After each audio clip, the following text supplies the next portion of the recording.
I am exhausted. Hey, it's Sunday. It's your Daily Comedy News. I'm your host, Johnny Mac. I'm recording this Friday around lunchtime. I'm honest with you guys. I like to record at least one of the weekend days so I can take a break. I have not recorded Saturday yet, but you heard that one yesterday.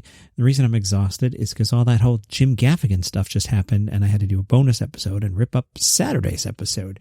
But here's Sunday's episode for you.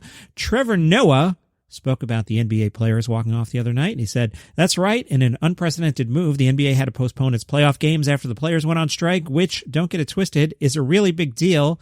This blank is so radical, it makes Colin Kaepernick look moderate. Trevor again, I bet right now someone out there is an old racist guy who's like, I miss the good old days when they would take a knee, but at least they'd show up for work. Good joke there, Trevor. And massive props to these athletes for using their platform to bring attention to what's happening in the streets, because when you think about it, sports doesn't stop for anything. So when sports does shut down, people take notice. Like, do you guys remember the time aliens landed on Earth? Yeah, of course you don't remember, because it was the playoffs. Trevor, I'm also glad this movement was started by the players and not by the league, because, you know, the league would have just put out a Let's Dunk on Racism poster and called it a day. Yeah, pretty much. Are NBA players supposed to just shut up and dribble or literally fix racism all by themselves? Either way, it feels like America relies way too much on the athletes to do everything. They're supposed to play basketball, fix racism, sell cereal, and date all the Kardashians? And one more from Trevor. If we can have a rain delay, we sure as hell can have a police brutality delay. Trevor's been quite outspoken about Donald Trump, and he said, I told people 5 years ago, wait until he's telling you that you don't need to have an election. And people were like, this is America. It can't happen. We got checks and balances. Please understand. Contrary to popular belief, Africa is not made up of savages. We do know how to write laws.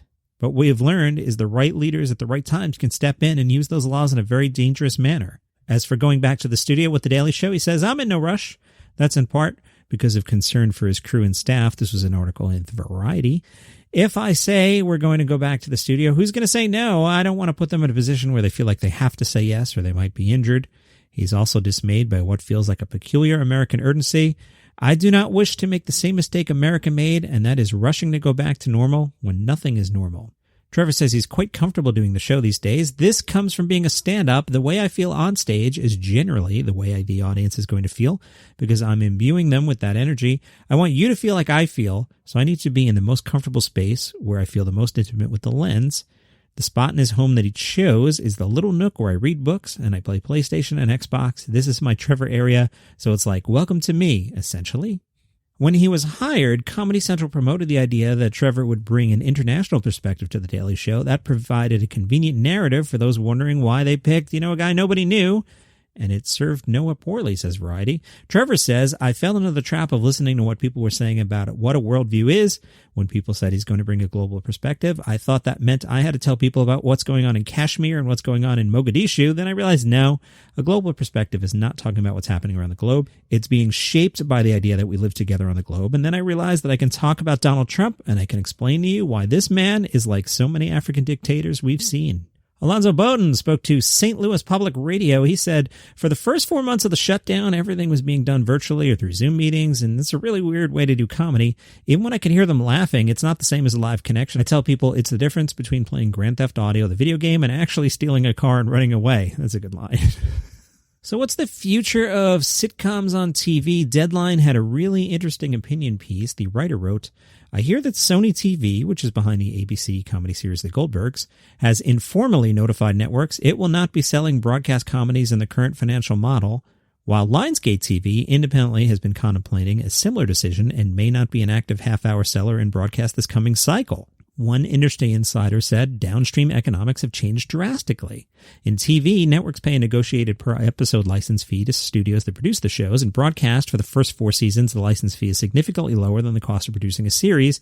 The studio covers the deficit, or, quote, deficit finances, unquote, incurring tens or even hundreds of millions in costs before it can start to recoup some of the money spent. Decades ago, once broadcast comedy series got to 4 seasons and crossed the 100-episode mark, studios could start raking in the profits. With rare exceptions today, things like Big Bang Theory or Modern Family, that scenario is largely a thing of the past. For their license fee, broadcast networks now not only want linear rights, but also stacking rights, originally limited to 5 episodes at a time. The broadcast networks over the past few years expanded their demands to full in-season stacking rights to all their series. The once hot basic cable and broadcast syndication markets for broadcast comedies have significantly weakened as local stations and cable networks are not buying like they used to.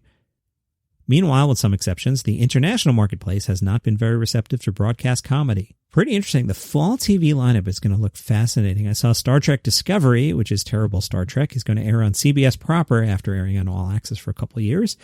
They're running out of shows if they're putting that on CBS Thursday at 10 p.m., by the way. From Variety, Jerry Lewis comedy The Nutty Professor is getting a reboot. I don't know why, but sure, why not? You remember Jerry Lewis portrayed a nerdy college professor who concocted a potion that transformed him into a suave hipster named Buddy Love. You may also recall the Eddie Murphy version. That one grossed $274 million worldwide, and there was a sequel in 2000 called Nutty Professor 2, The Clumps. And that's your comedy news for today. Hey, if you miss me, I host something called the Weekly Comedy Thing on the Live by Live app. It is spelled LiveX Live. If you're trying to search for it, make it one big word, LiveX Live. On there, you'll find streaming music stations and comedy stations, which I program. And the Weekly Comedy Thing is kind of like this in reverse. So the stories are much shorter. I can't spend 8 minutes on Jim Gaffigan tweets. I could just tell you like, hey, Jim Gaffigan had some tweets. But on that show, I get to actually play Jim Gaffigan because of the way licensed comedy clips work. So we are licensed over there at Live by Live, and I can play some Gaffigan for you. And I did on this week's show. So the Weekly Comedy Thing, new episodes every Sunday. You should check that out. And if you want to just hear bits, free stations right there. I program them all. I hope you check that out.